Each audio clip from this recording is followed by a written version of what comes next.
Kamusta mga kabasketballista? Heto ang mga laro ng UAAP Season 86 Women's Basketball. October 14, 2023 nagaganapin sa Mall of Asia Arena.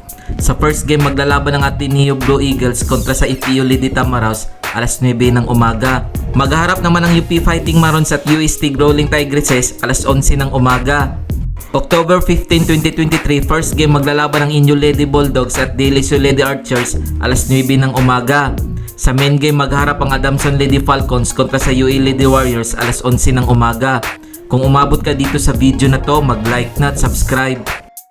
Heto ang team standings ngayon as of October 13, 2023. Nanguna ang UP Fighting Marons 4 wins 0 loss, NU Lady Bulldogs 3 wins 1 loss, UST Growling Tigresses 3 wins 1 loss, Ateneo Blue Eagles 3 wins 1 loss, FEU Lady Tamaraws 2 wins 2 losses, Delisio Lady Archers 1 win 3 losses, UA Lady Warriors 0 win 4 losses, Adamson Lady Falcons 0 win 4 losses. Kung nagustuhan mo ang video na to, mag-like na at subscribe.